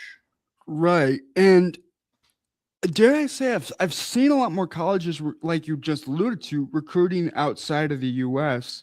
Mm-hmm. And same thing with the NBA. Yes. Is that helpful to basketball in itself, both college and pros? I think it is. The game becoming more international than it once was? Yeah, I think ever since the Dream Team in '92, the bell was rung for the world to play better. There were certain countries that did okay in the '80s, And then it became cool to play basketball. And I mean, I even saw that when I was in the Dominican Republic, when I was talking about earlier. That was a baseball country. Right. But everybody was playing basketball, dude. Like, I played basketball all the time. People love basketball. They may not have had the height and the size that they do in like other countries, but there's certain teams like Gonzaga has been recruiting in Australia for years and always picked some guys. But now it's like everybody's doing it. And I think that really helps the NBA because they're getting a more polished player if they stay in college just 1 or 2 more years, because the NIL is allowing them to make some money. And we'll talk about it, like the con man who's on our show, Primetime College Basketball, or hoops. It's like, dude, they're probably going to change it because it's a little too much money for these kids. But then again, you're reigning in talent. I mean, everybody's coming in. And so it's going to help the pros in the end.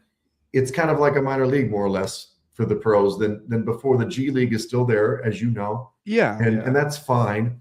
But you know that Charles Bediako, who played for Alabama for a little bit this year, his court case, they lost the appeal to keep him in Alabama. But he was making more money at Alabama than he was in the G League.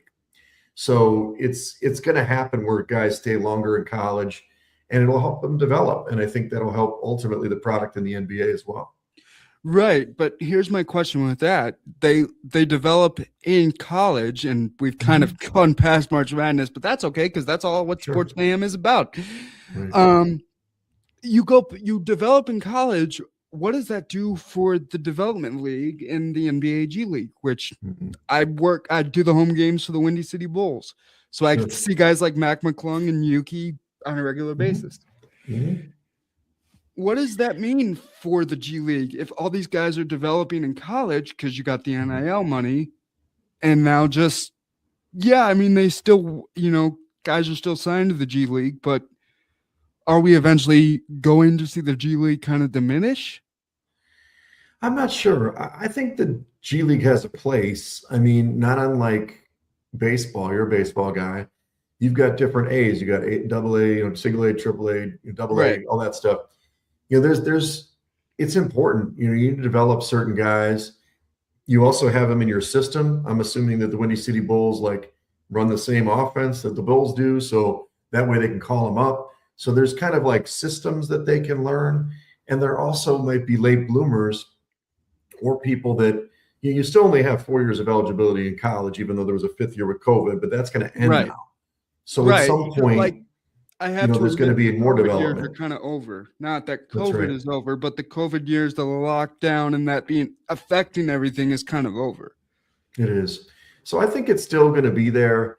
It would be nice if the franchises maybe pumped in a little bit more money to incent them. But I mean, I think that, look, it's really important to get people to develop. And the NBA is one of those leagues that, look, there's 15 spots on a team. It's so, I mean, those are the best players in the world. I mean, it's 30 basketball teams, 15. There's not the 450 players. That's it.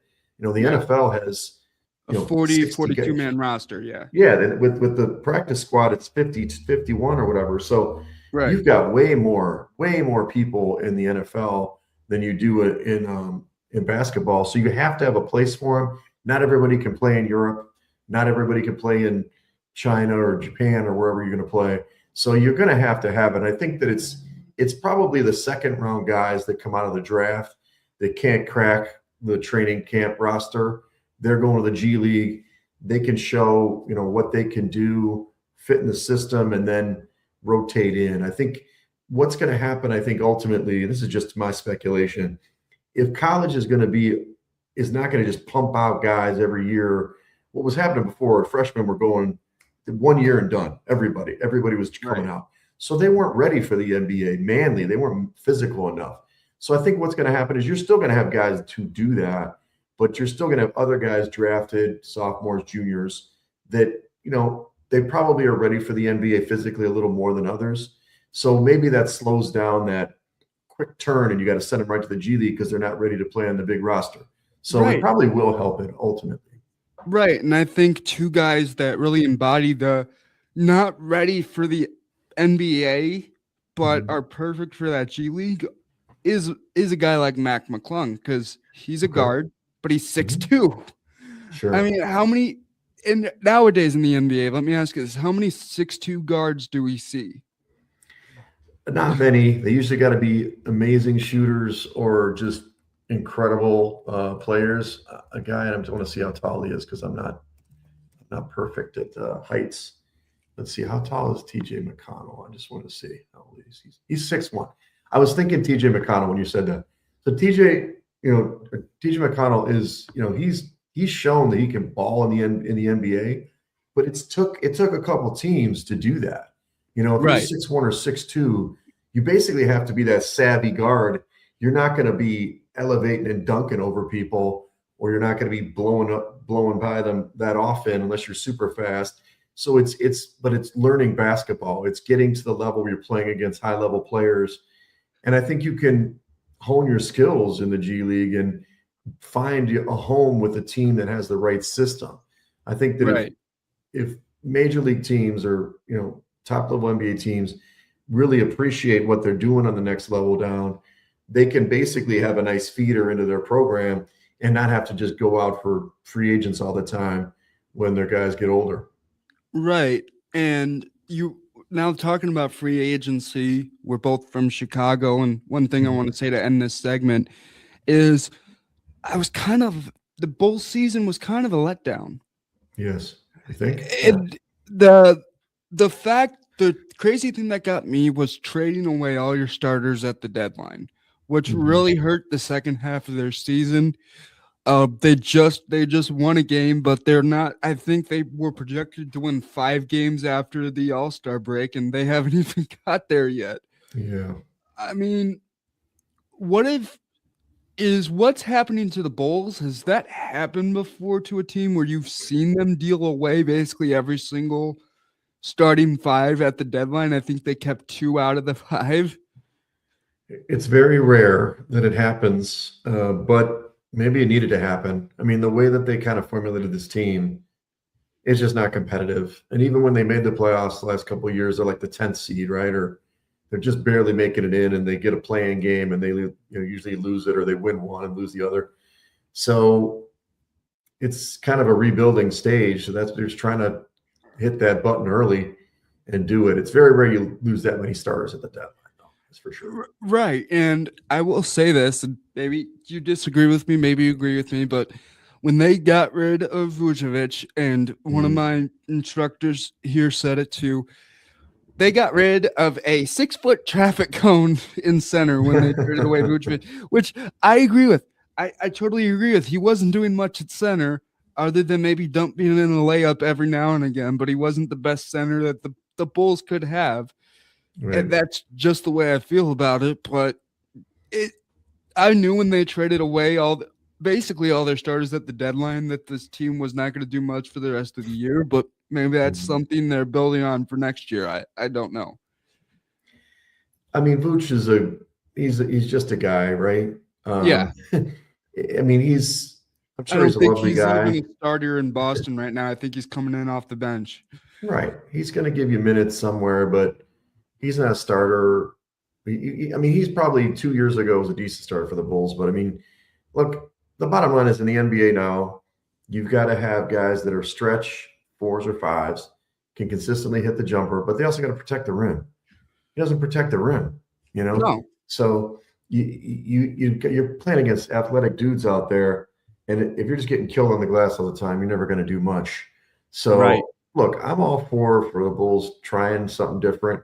I'm not sure if this front office is really getting it done. They kind of haven't found the right mix. And candidly, I'm not sure if Donovan's the guy for him. I think he's a good coach, solid coach, but it hasn't worked so far. So something's going to get reset in the offseason. We'll just see what it is. Right. And this was a great college basketball NBA segment with you, Wegs. But to end the show, we're going to take a little break. But to end the show, we're going to revert back to baseball, but not the WBC. Regular MLB spring training. We're about 13 days away from the regular season. So we're going to talk about spring training and some of the teams that came out of last year as, I like to say, big dogs, but they might not be that coming into 27. We're going to talk about that for the last segment of the Sports Mayhem morning show on this wonderful Friday morning. But before that, we are going to take a quick break. All right.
Welcome back in, everyone, to this edition of the Sports Mayhem Morning Show. Sorry, I'm still kind of getting my sea legs here, episode 2.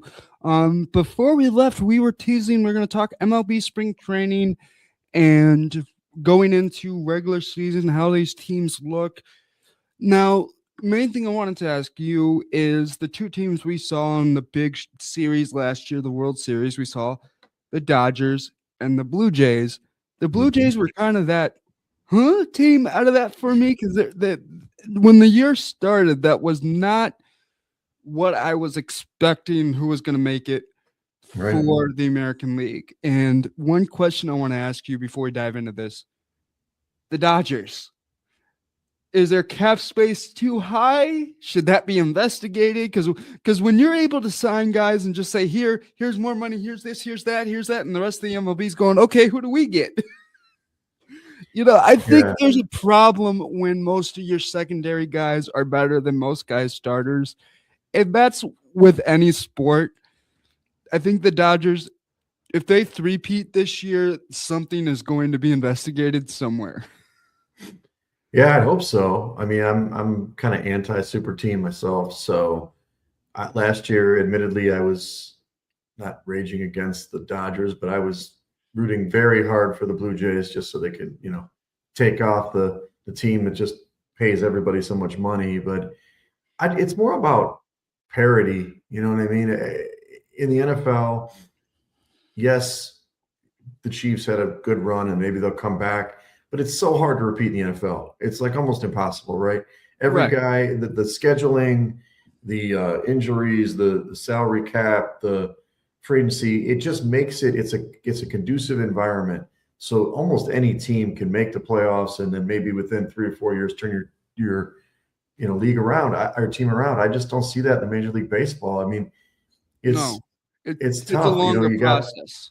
And it's just, I mean, the Cubs were able to do it way back. And kind of hit the reset and pull through. But for the most part, it's just a spending fest. And I don't like that. I mean, certainly Ohtani's structured contract where he's not really getting paid his full amount helps them a lot, because you got like the best player in baseball and he's not really getting paid like the best player in baseball. But I don't know. I think if they win again. Care? No, he doesn't care. He's making money hand over fist, and he'll make money later. But it's discouraging. It's discouraging. It makes me root against them. It makes me hate them. It's kind of like the Steinbrenner Yankees, where they just were spend. Right. It's just going to set up a super team, and maybe they'll get knocked off. I mean, they had some injuries early last year. I thought maybe, hey, they got their business, but they were able to rectify it in the end. Yeah, I mean, that's the big thing. And here's the thing with teams having, like the Dodgers, having this big cap space and being able to pay all this money. One thing that really irks me to this day is how bad ticket pricing has gotten in the MLB. Oh, yeah. And I just, as an MLB segment, want to talk about that because it has getting bad. Like I went to buy tickets to take my mom to a Cubs game for her birthday this year. And for good seats in the outfield, the cheapest I could find for a good seat was a little over $100 a ticket. Now, I'm not trying to be a biased Sox fan, but I'm starting to think the Cubs are still drunk off the 2016 champagne. You know? Yeah, that's true. I mean, when I could go and spend $150 and get a 28-game home pack for the White Sox, and it cost me almost the same for one ticket to a Cubs game. Mm-hmm. I mean, there's a problem, and they're not the only team in the MLB that has astronomical ticket prices. Yeah. Yeah, it's just, it's supply and demand. I mean, I don't know where you live, Andrew. I live less than 2 miles from Wrigley. I'm up in Edgewater, so a lot of my friends are Cubs fans. I'm a Sox fan. It's because it's the social thing to do in Chicago, right? Go to the Cubs game. You know, I'm at the game, selfies. But I think it's the same thing for the Yankees. I mean, same thing for the Dodgers. And you know, I don't fault them at all for charging, ticket prices, but it's the whole experience. I mean, beers and hot dogs. I mean, if you're a family of 4, I mean, you're spending like $1,000 to go to a baseball game. I don't know how you do it. Yeah. When I was a kid, it never cost that much to go to a ball game. Right. And that's the thing is everyone goes, well, it's the team they're playing you got to look at, which does you play, and that's with every sport. When you're playing, when the White Sox or Cubs are playing in town and they're playing a team like the Yankees, that's going to be a more expensive ticket. Sure, dynamic ticket pricing. And I'm not going to say that pisses me off, but when does ticket pricing become too much? Well, it's America, right? America, somehow people afford things that they shouldn't afford. So I don't know what would make it change. I mean, if the Cubs stunk, if they were like at the White Sox level where they're, pushing that losing record really far, then maybe you'd have attendance drop. I think that could happen. I mean, I have friends. What's crazy is I have friends that go to the game. They don't buy the season package. They just keep buying single game tickets and pay that max price.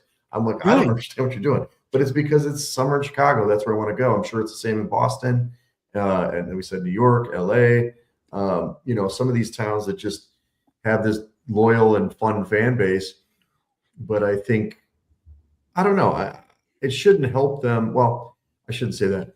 There should be a leveling factor so that way it doesn't go to their payroll, but that probably does factor in to that luxury tax system. I mean, if you're paying $200 to see a Dodgers game, they obviously can afford to pay a little more to their players. And that's okay. It's just, I know the Dodgers, it's like an event. I mean, it's like LA, it's like going to the old Laker games when everybody goes to those games if you're a movie star.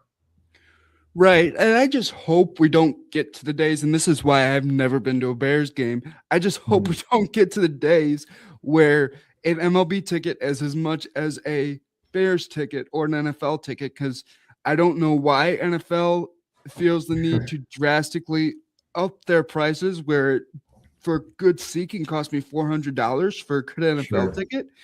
Yep. I don't know where that comes from. I hope that MLB never gets to that point because I think your attendance is really going to drop. And we've talked about it on the first show of this episode with Sal and Sean, that there could be potentially another lockout that in the near future that could kill the MLB. Because here's the thing with the way the MLB has changed. Every team has gone to a streaming service. Very rarely have you seen a team in the past few years that has a cable contract, because they're looking at it as I could pay this money to NBC Sports, or I could keep it for myself and make my own streaming platform. Which it started with the Yankees and the Yes Network, and everyone kind of copied. The Cubs have Marquee Sports Network, and now the White Sox are in there. I think they're 30 year of CHSN. So what does this mean for sports? What does this mean for baseball? I know the Bulls are on the CHSN along with the Blackhawks. So every sport has kind of gone that streaming route. Is this good for sports? Is it bad? Because I feel like that the first year they were on CHSN was the losing season for the White Sox, and I had to pay $30 a month to watch them completely smurf the bed. It's really about, I mean, I know you're much younger than me, but like, it's what you grew up watching. The WGN carried the Cubs every day of my life when I was a child, and I wasn't a Cubs fan, but it was always on. Grandpa was always watching the Cubs. And they were always out in the afternoon. Yeah, and you could watch them. It was accessible. I knew the sport. You got to wonder if in the long run, especially if the team is mediocre, if you're just not going to have the interest in the sport. I mean, the NFL owns probably 4 days of the week now. I mean, they own Thursday, they own Sunday, they own Monday. They obviously put some things on streaming with Amazon on Thursday. I don't think they're going to change that because they want the average man to be able to watch the game on Sunday. Right. But that's the king. I mean, everybody's going to watch the NFL. It's like, it's so exciting where you've got a 162 game season and I've got to stream you to watch you. I personally, I don't watch baseball. I turn off all my services. I don't have like live TV after the Masters, and I just wait till football season. I'll catch a game at a bar once in a while for baseball because what am I gonna do? Watch the, like you said, White Sox lose. I'll go to like 2 games a year, maybe a Sox game, a Cubs game, and somebody takes me, and that's it. Now, here's the thing I will say with that. If I were a Sox fan, I'd actually pay that $30 this year because they have put together a young core of players. Okay. And it's just going to be exciting to see. And we've seen teams do this before. And I'm alluding to the 04 Red Sox. Probably not going to be that great, but they were called the idiots because they were a young group of guys. No one was expecting to do anything. Sure. And they ended up winning the whole thing. So I'm going to ask you, we've seen it in sports before, and we saw it with the Bears and Ben Johnson this year. Is putting together a young group of guys a good thing for a sports team? Is it a bad thing where they're not too experienced? I feel like if you can put together a young core and then sprinkle veterans around them to kind of keep their wits about them, that can be a good team. Look, winning always helps, right? If you got a young team that has success early, get some excitement, get the kids to the ballpark, get some jerseys going, it's always going to be a good thing. I mean, Kenny Williams used to run the Sox for many years. He always would bring in those grizzled veterans at the deadline and sell off all his young stuff. But then what happened was in the long run, the farm system was really depleted. They didn't have enough good guys. Anytime you have a young crew, it's really good. It's exciting to watch.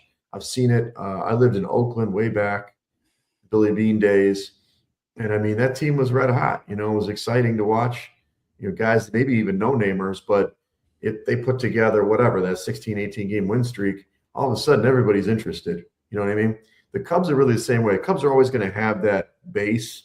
People are going to love them even if they stink. But at the same time, when they went through the rebuild, they were pretty bad. And attendance wasn't good in that kind of mid-2000s thing. And then obviously Epstein came in, changed it, had all these young guys. They won.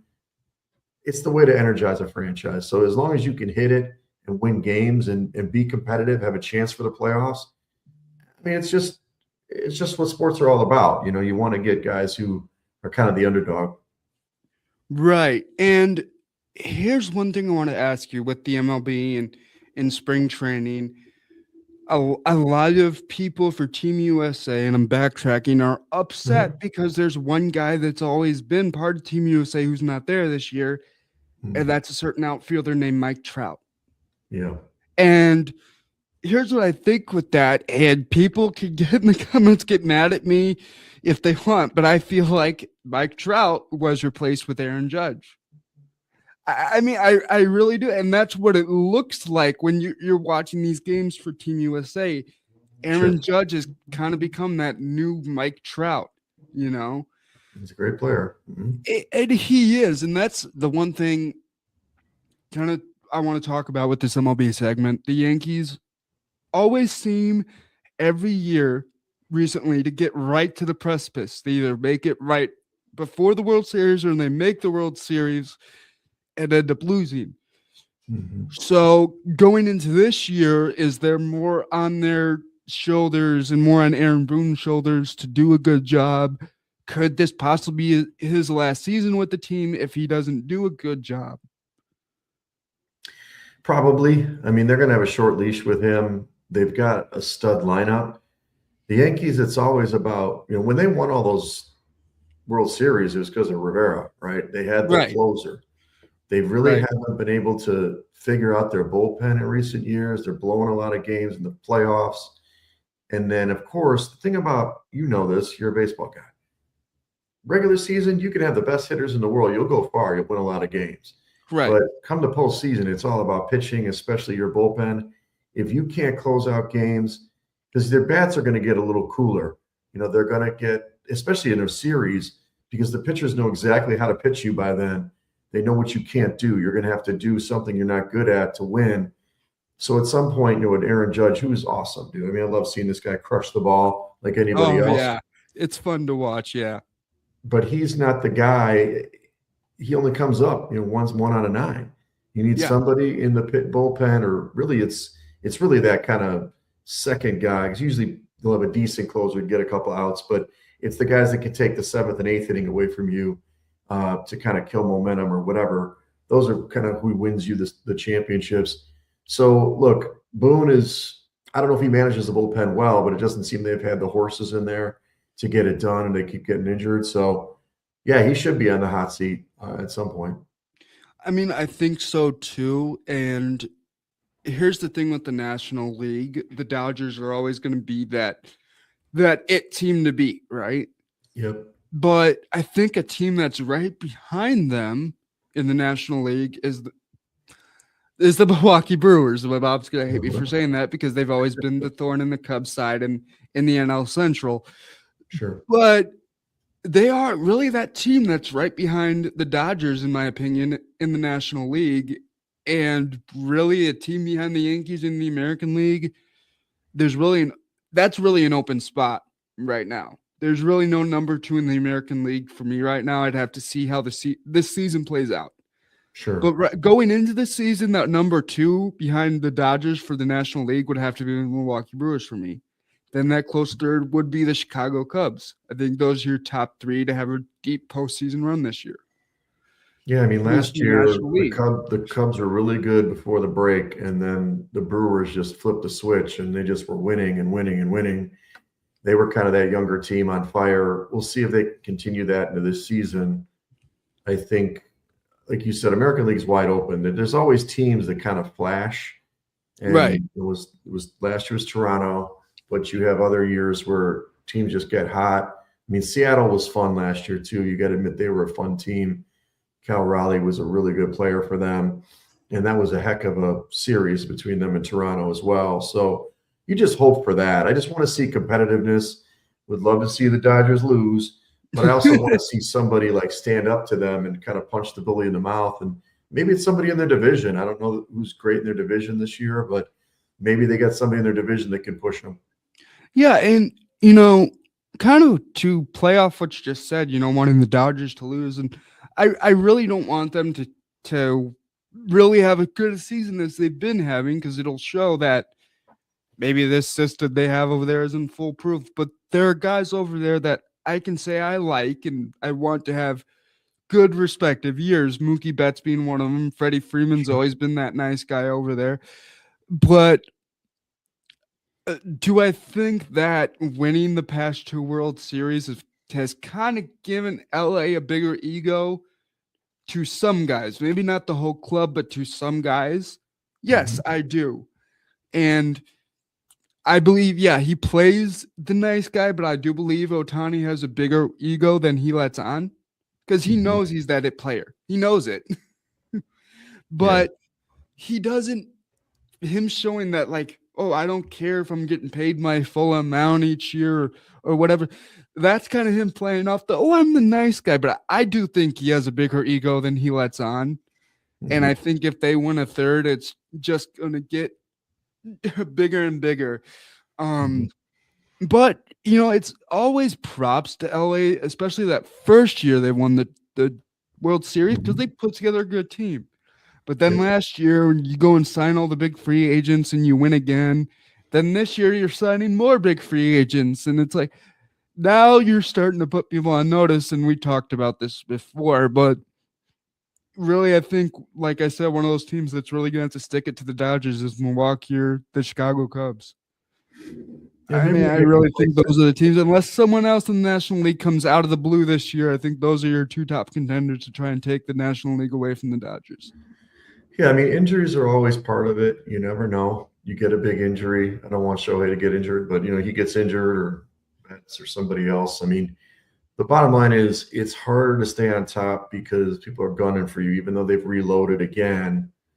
It's not the same. They've done it before, so they're not as hungry. It's just hard to repeat, and especially three-peat's nearly impossible, but they're certainly set up for it. Yeah, the last three-peat was the Yankees back in the day when they had that superpower of a team back in the day. But like you alluded to, I mean, how many guys are coming back that are going to say, you know what, I need a break come October. I can't do this no more. Well, it's like, one less rep in the gym. They're not quite as fired up, you know what I mean? So I'm looking at the odds right now. You've got, of course, Dodgers are way favored. You got Yankees. We talked about the Mariners, Blue Jays. What about the Mets? You don't talk about the Mets at all. You don't think they're any good? I mean, here's my thing with Francisco Lindor. I think he's a good player. Sure. I think the Mets are trying to lean too much on solely him and just trying to compare that to another sport we saw with the Bears in the 60s with Buckus and Sayers. They were trying to go to the Super Bowl using two guys. And I think the Mets they just lost Pete Alonso, which is one of those big power bats. So I don't know where the Mets are going to fall this year. I would have said if they had hung on to Pete Alonso, they would have had a bigger chance. Maybe not. I mean, that losing of your first baseman is really going to be that head scratcher to me to see how their season plays out. Because I was not expecting him to go to the Orioles like he did. That was a big shocker. I thought Pete Alonso was going to be a Met for life. I really did. Yeah, me too. I mean, it seemed like it. And then the other teams listed here, you got Philly and Atlanta. What about Boston? They usually have a big payroll. Boston does, but they haven't been really in the spotlight the past couple of years. And when it comes to Atlanta, I'm just going to say it. They're screwed. They're screwed. They lost Jerickson Profar to that whole season suspension. They are screwed. They're going to have to find somebody to put in that DH spot, and they're not going to be as good as Jerickson Profar. I mean, he not only screwed himself, but he screwed his team, in that respect. And so that's going to be interesting to see what Atlanta does without him this year. And one thing, let's talk about that for a sec. Jerickson Profar gets suspended for 162 games for failing a PED test twice. He failed it twice. Yeah. I thought you only had to fail it once to get suspended. And then I realized he already had a suspension for failing it once. Had one, yeah. And I'm like, okay, you failed it once, you got suspended. You're going to go right back to it. And here's my question. Was this more, and obviously all we can do is speculate, but in your opinion, could this have been doctors pushing it on him? Oh, you mean the substance? Yeah. I don't know. I mean, they do a lot of education around banned substances in these leagues. I think it's possible he made a mistake. I can understand if it was his first offense, but he knows what he's putting in his body. He's got to know it's right or not. Right. And when that news broke, my mom was like, wasn't this all done with Sosa and McGuire? Yeah. And I looked at her and I said, I don't think so. I think the Sosa and McGuire just made us call more attention to it and look at it closer because it wasn't really being looked at back then. Yeah, I think a lot of times now it's not about just steroids getting bigger. It's about the agents that help you recover faster. Right. And, I mean, especially a long season, you get some sort of recovery agent that kind of helps you whatever, human growth hormone gets faster or whatever. And there's so many drugs out there. It's hard to keep going. They have masking agents for the test. You play around, it usually catches up to you at some point. There's one more team I wanted to ask you about. So Detroit, in our division, they had a heck of a year last year, kind of came out of nowhere, and then they dominated. Do you think they're a repeat division winner, or do you think they're going to get pushed by, the Royals or Guardians, or, the Sox probably don't have a shot, but you know what I mean? No, I mean, I will say that they probably don't have a shot at the postseason this year. I will say this about the White Sox, though. I do see them possibly having a 500 season. Okay. I could see that out of the White Sox this year. And you know what? That would make me happy.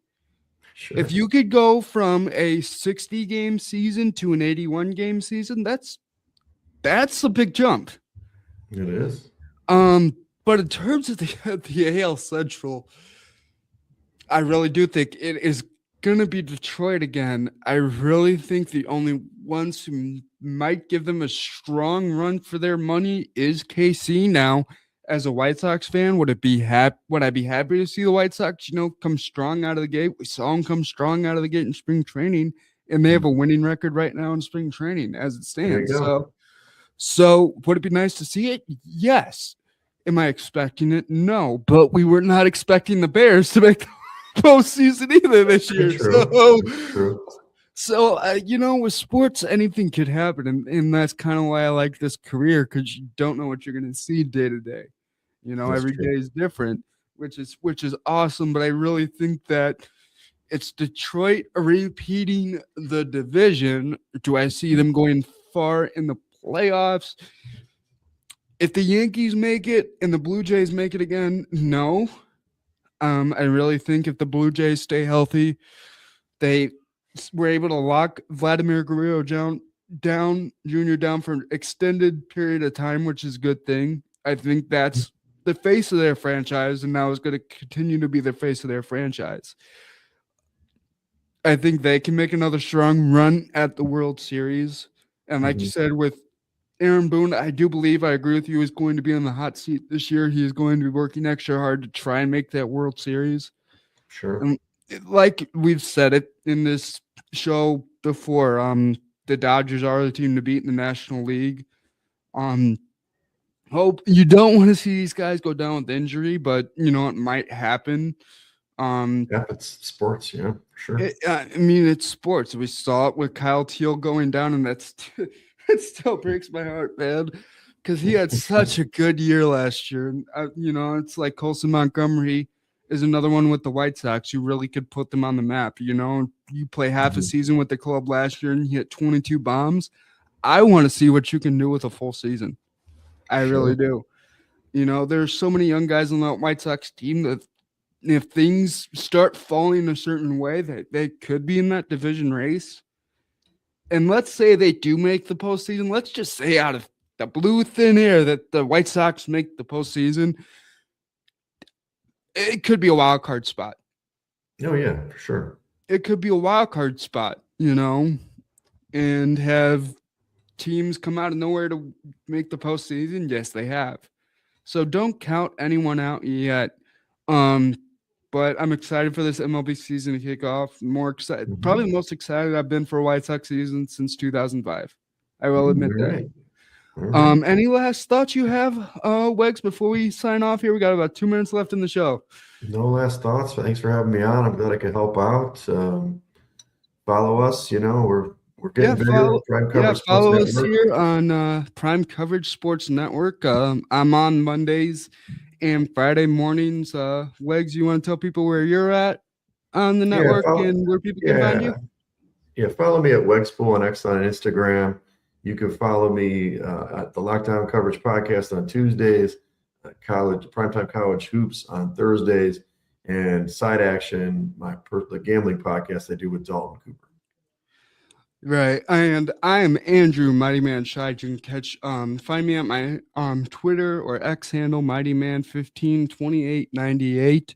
You can catch me here Mondays and Fridays on the Sports Mayhem morning show from 10 a.m. to 12 p.m. Central Standard Time. But you can also catch me at WRMN AM 1410 in Elgin, Illinois. I am on Big Top Sports every Monday from 4 to 6 live, so you can catch me there on YouTube at WRMN Radio, or if you're in the area, WRMN 1410 AM on your dial. You can catch me there.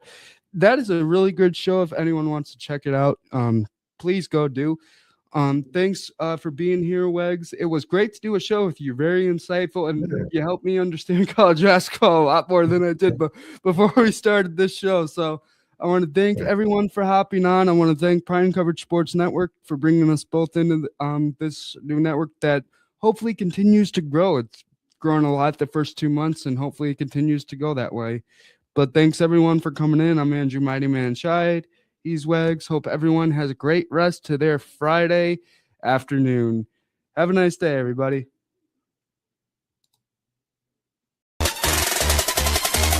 Yeah, hey, drop.